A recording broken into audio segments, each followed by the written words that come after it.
bien voilà, merci de votre fidélité à ce Studio 101. Encore une fois, je vous le rappelle, une belle balade nous attend aujourd'hui avec Hassani Saadi. Il est né le 31 décembre 1976, artiste musicien, on le connaît tous et on va le découvrir encore plus maintenant sous le nom de Bébé. Bébé, alors revenons toujours à cette musique, tu arrives à Mayotte. Comment tu t'installes dans la musique à Mayotte ? Qui c'est qui t'accueille ? Est-ce qu'il y a des musiciens d'abord qui t'ont accueilli ou pas ? Est-ce que tu étais bien reçu ? Est-ce qu'on t'attendait peut-être ? Bon, quand je suis arrivé à Mayotte, je pense, oui, j'ai fait plus de 1 an. J'ai pas joué. Ouais. Parce que je connaissais personne. Ouais. Il a fallu que je m'adapte, que je cherche à m'installer déjà. Ouais. Et après, soudainement, il y a des amis qui me connaissaient depuis Moroni qui se sont rendus compte que j'étais là. Que tu étais là. À l'époque, il y avait un groupe qui s'appelait Corail, de l'abattoir. Il y avait un gars qui s'appelait Souvenir qui m'a appelé. Il m'a dit, viens si tu veux jouer un peu, ne pas rester tout seul. Ouais. Donc voilà, j'ai commencé à côtoyer Corail. On a joué 2-3 fois avec. Mais on est resté toujours dans le monde parce qu'eux, ils voulaient aussi imiter un peu le tarab aussi. Donc du coup, c'était facile pour eux puisque j'étais beaucoup plus... j'avais beaucoup de précision là-dessus au niveau, et beaucoup d'expérience sur le tarab.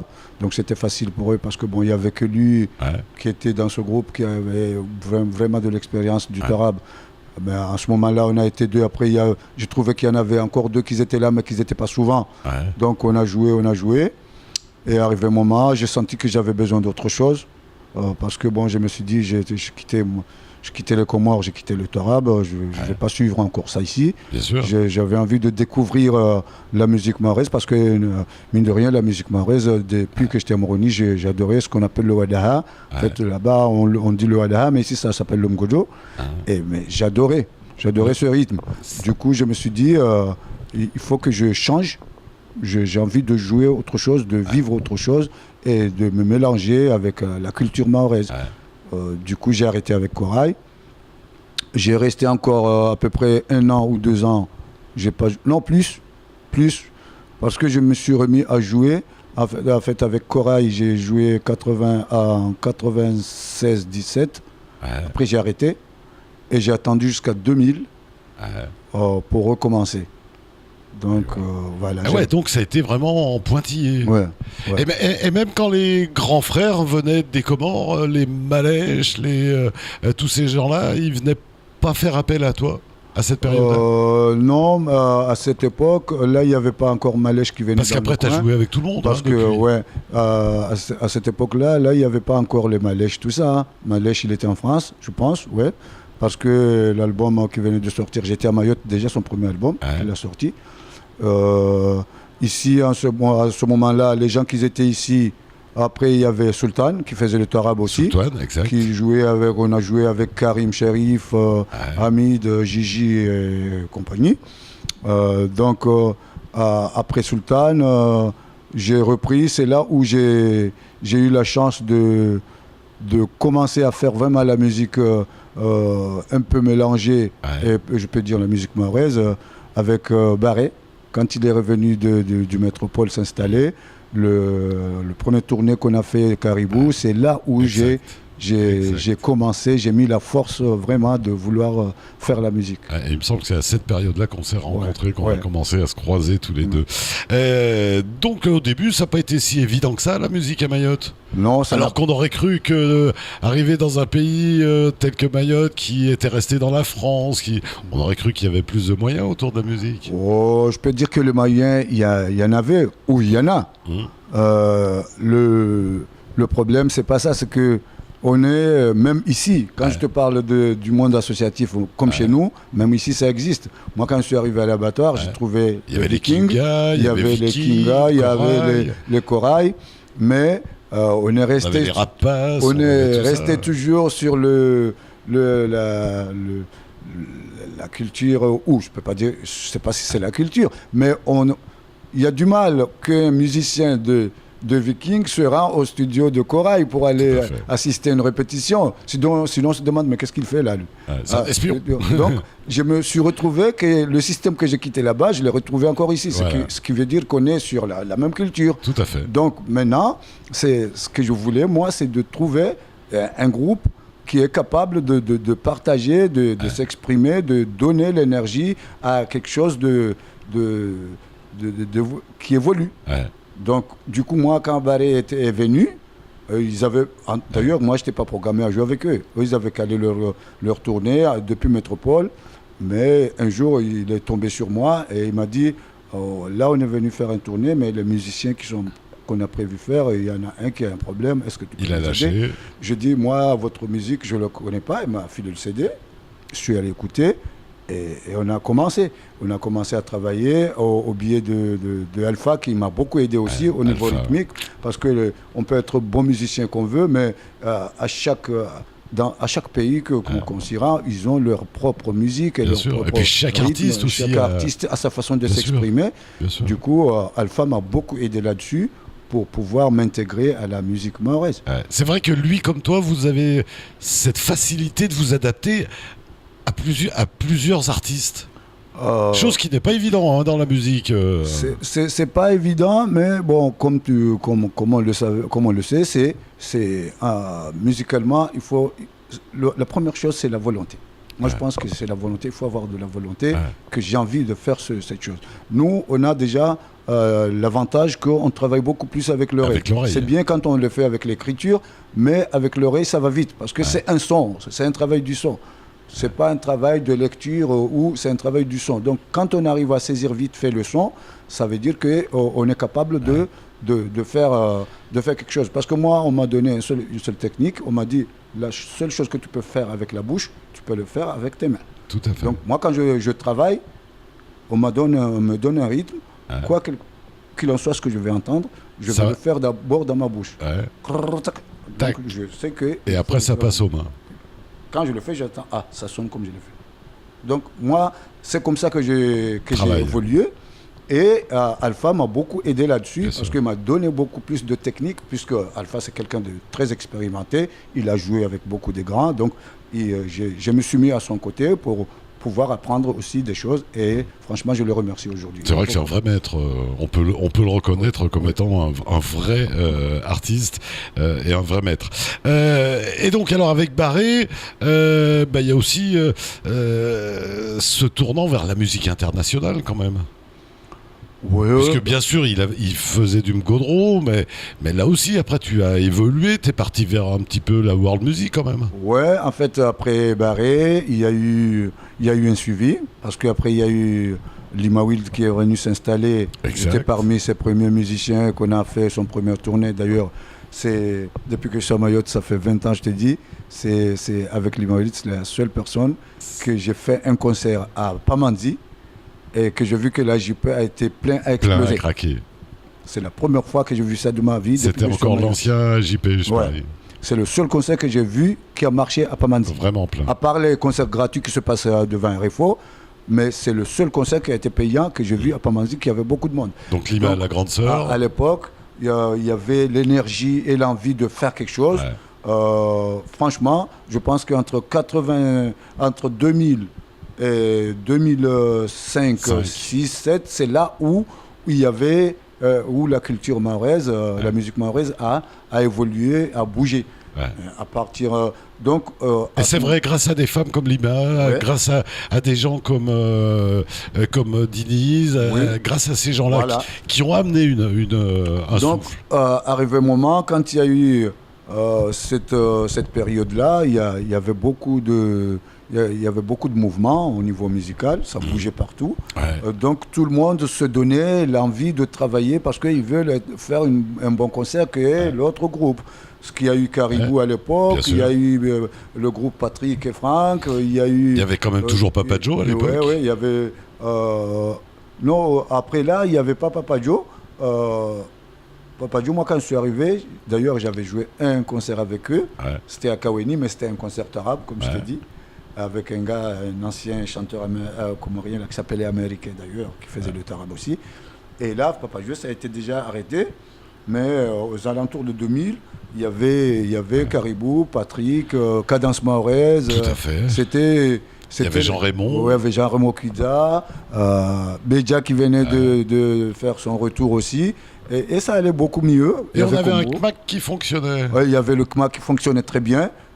D'ailleurs, c'est là où il y a eu l'arrivée de M. Ismaël Kordi, qui a beaucoup fait quand même au niveau de la culture mahoraise. Même si on avait encore moins de moyens qu'aujourd'hui, oui, mais on faisait peut-être plus de choses. On faisait beaucoup plus de choses avec moins de possibilités. À cette époque-là, on faisait venir les Cassaves, on faisait venir les Jean-Jacques Goldman, on faisait venir... Les Dibé, les Pépé Calais, on a les Malavoie, tout ça, ces gens-là... Alors qu'on avait un tout petit stade de basket... qui s'appelait le CMAC. À la place du cinéma d'aujourd'hui. Ouais. Et moi, j'ai vécu des bons moments. Le jazz, le Maoré Jazz 2000, ça a été fait là avec Eric Triton, Lille Marthe et tout ça. Les débuts du film, les débuts de tout ça. Ça, c'était des moments qu'on ne peut pas... Ouais. J'espère bien qu'on aura d'autres moments qui seront encore mieux que ça, mais pour le moment, je n'ai pas vu quelque chose qui m'a touché le cerveau.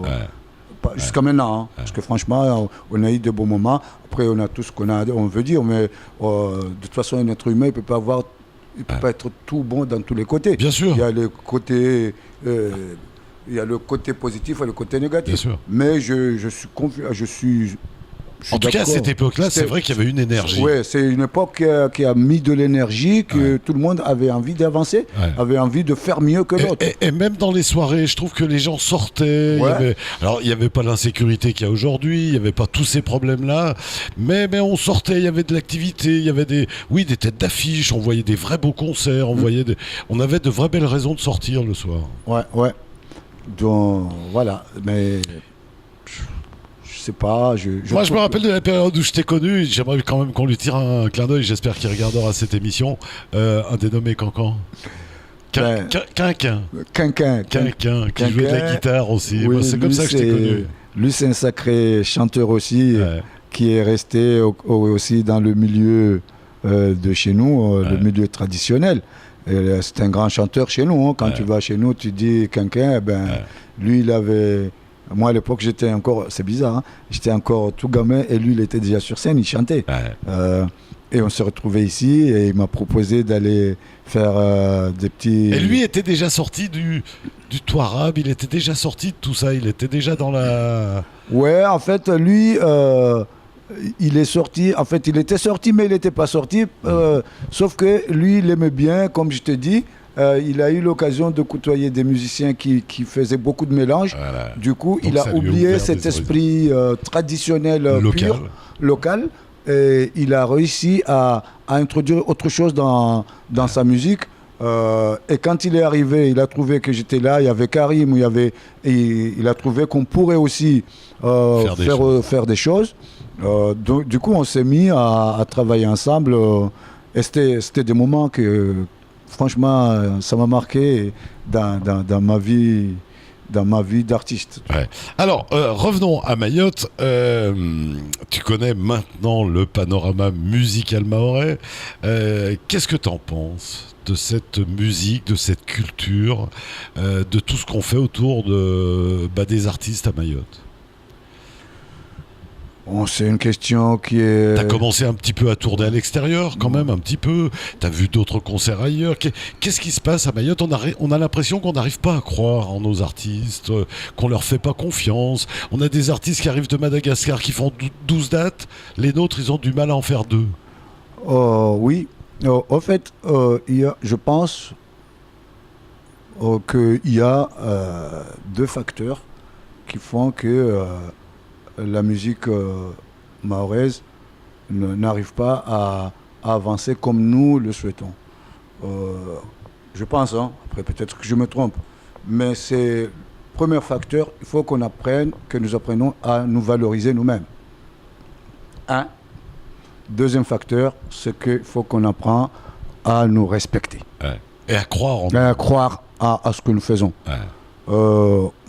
Je ne suis pas un sacré bon musicien qui fait l'extraordinaire, mais quand j'ai envie je dis je vais jouer avec Dominique, je mets mon énergie et j'essaie d'être ponctuel et j'essaye de respecter. Tu as toujours respecté tes engagements. Je peux le dire haut et fort. Pour que ça soit bien. Ouais. Ici, la première, comme j'ai souligné les deux facteurs, je vais quand même parler sur le premier facteur, c'est le respect de notre culture. Je pense que l'artiste mahorais, on ne lui donne pas assez de place pour qu'il puisse s'exprimer, pour que le mahorais lui-même sache apprécier l'artiste local. L'artiste local, il est là juste pour, quand on a des problèmes, on n'arrive pas à nous en sortir, ben, il faut aller voir Bébé, parce que Bébé, il peut venir, il viendra avec Trio ou avec Barré, ils vont jouer là gratuitement, après ils s'en vont. N'empêche que moi, quand je vais jouer, mon instrument, moi je l'achète. La salle de répète maintenant, ça se paye. C'est un temps que je passe pour travailler. Et on n'a toujours pas le bon sens du respect du travail de l'autre. Ouais. Et ça, je pense qu'il faut qu'on... Et de la valeur. Et de la valeur de ce qui vaut la Parce que souvent, on vous entend quand même râler sur les cachets. Et moi, je le conçois. Hein. Je te donne un exemple concret tout de suite. Hein. Ouais. On a joué le film dernièrement. Ouais. Je crois que les gens qui sont venus d'ailleurs, ils sont venus jouer pour repartir. Ah non, eux, c'est payé avant de monter sur scène. Payés. Moi, j'attends jusqu'à maintenant. Et je le dis à haute voix. Ouais. C'est pas normal. Ouais. Alors, qu'est-ce qui s'est passé? Parce que malgré tout, Bébé, tu vas pas dire le contraire. Il y a eu cette période où on a vu des gens se réaliser. Bako, Mickey Dash, Mawana Slim, Toro. Et on a l'impression qu'après cette génération-là, il y a eu un vide. Qu'est-ce qui s'est passé? Ben, le vide, c'est que, voilà, on a une réponse qui est claire et catégorique sur ce côté-là. C'est le fait que déjà, à Mayotte, on a mis du temps pour en avoir une école de musique.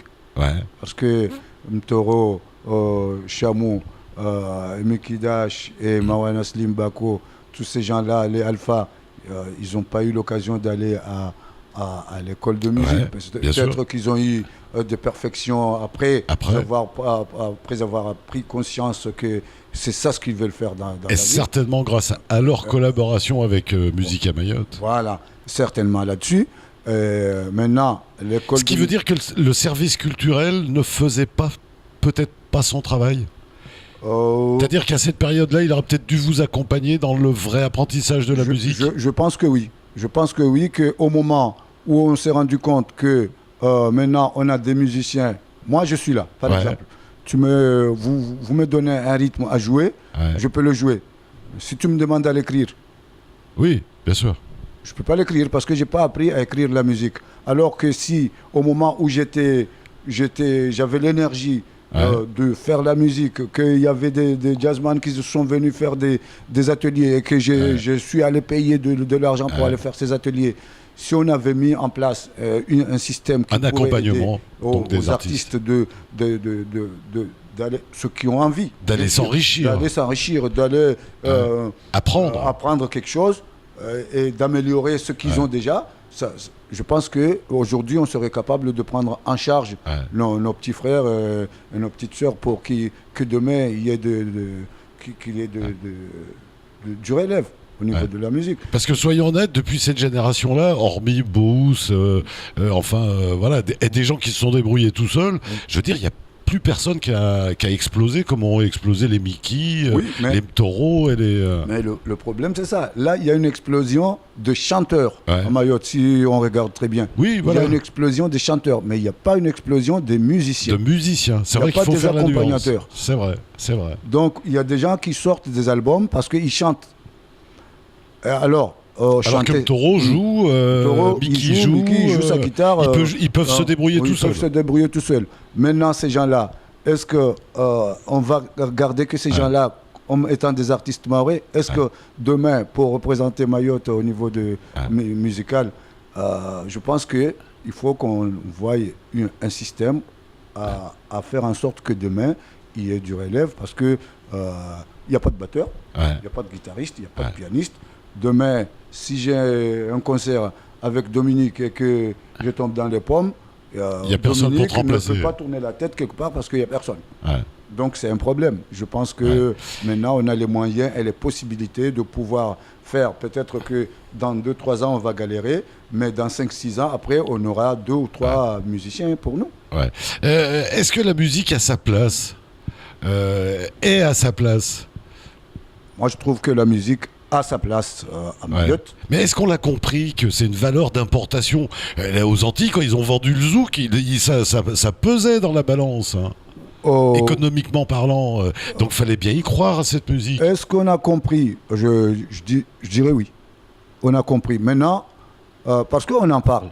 Et tous les jours, on en parle. Korji, il avait compris. Parce que Korji a essayé d'exporter la musique. Lui, il n'y a pas que lui, en fait. Moi, je dis qu'on a compris, mais il manque l'envie de, comment dirais-je, se mettre à l'exécution des choses. Ça veut dire quoi? Ça veut dire qu'aujourd'hui, quand on dit qu'on veut faire sortir un artiste maoré, il faut lui donner les moyens qu'il puisse travailler pour sortir son produit, mais un produit correct. Ouais. Par exemple, on dit, je donne juste j'ai vu des choses qui se sont passées ici, comme le Ishma, par exemple. Ouais. Je donne un exemple. Ça, c'est juste. J'ai joué 2-3 fois avec des artistes qui ont été élus meilleur artiste, meilleur album, meilleur... Mais après... Qu'est-ce que ça leur rapportait réellement dans la réalité? C'est quoi? Il n'y a pas eu de suivi. C'est juste parce qu'il est parti, on lui a donné un trophée, tu as eu ça, tu as gagné ça, tu es élu pour telle chose. Mais après, derrière, il faut qu'il y ait quelque chose quand encore, on ne les faisait pas chanter gratuitement au festival qui arrivait juste après, en leur disant parce que tu as eu Ishima. Donc le mec, il a eu le Ishima, on le convoque pour aller jouer au festival suivant.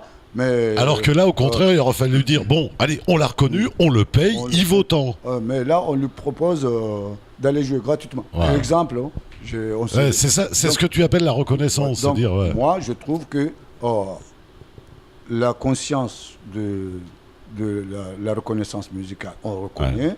Maintenant, c'est de mettre en valeur qu'on a reconnu, il faut qu'on le respecte. Mais on reconnaît. Parce qu'on dit, oui, bébé, tu as été le meilleur artiste de l'année, on te donne ça. Mais derrière, le lendemain, on te propose d'aller jouer gratuitement. Et Bébé, une question, parce qu'on arrive déjà au bout quasiment. Une question que je voudrais absolument te poser. Toi qui as joué derrière les plus grands de l'île et des gens qui sont passés sur l'île, qu'est-ce que tu attends pour passer devant? L'idée n'est pas loin. En fait... Là, je suis là. C'est la même question que je poserais à Alpha. Ouais. Tu le sais en plus. je suis là-dedans. C'est que moi, j'aime bien faire les choses dans le sens où j'ai ma vision. J'aime pas faire les choses dans la course. Pour faire. Pour dire voilà. Mais l'idée n'est pas loin. Je suis là-dessus, je travaille. Mais je travaille doucement. Et tranquillement à mon rythme pour que si j'arrive à sortir quelque chose, mais que ce soit quelque chose de respectable. Rapidement, Bébé, avant qu'on se quitte, parce que ça, on est au bout, à qui dire merci? Bon, je tiens déjà à remercier Keuz FM déjà de m'avoir invité. Normal, je tiens à remercier tous les artistes maorais qui m'ont fait confiance depuis le début jusqu'à maintenant. Notamment, je vais compter en premier Alpha, Karim, Beja, Combo, malheureusement mon meilleur ami qui n'est pas avec nous maintenant, qui est un petit peu plus loin. Mickey Dash et tout le reste. Je ne peux pas tout compter parce que, comme vous l'avez dit, comme vous l'avez dit, j'ai joué quasiment avec tout le monde. Donc, je tiens à remercier tout le monde aux confiances qu'ils m'ont fait et à ce qu'ils m'ont porté, parce qu'ils m'ont beaucoup porté. Maintenant, je vais essayer de faire ma route. Après, on verra jusqu'à où ça va m'amener. Mais voilà, je remercie tout le monde. Et je remercie aussi la population mahoraise qui m'ont accueilli depuis un peu plus de 20 ans. Mais ça, je sais que tu n'as aucun problème avec la population mahoraise. Que je vis à Mayotte et que personne tout le monde m'a toujours apprécié et j'apprécie tout le monde aussi. Merci beaucoup. Mon bébé, merci d'être venu honorer ce Studio 101. Bien sûr, tu repasses quand tu veux. Inch'Allah. En espérant qu'on a une petite boîte carrée où ce sera écrit le disque de bébé quand même. Ça arrivera. Ça arrivera. Inch'Allah. Merci mon bébé. Merci voilà. C'en est fini de ce Studio 101. On se retrouve dans tout juste une semaine avec encore une fois un nouvel invité et une nouvelle histoire mahoraise. Ça, je vous le garantis. Allez, à bientôt.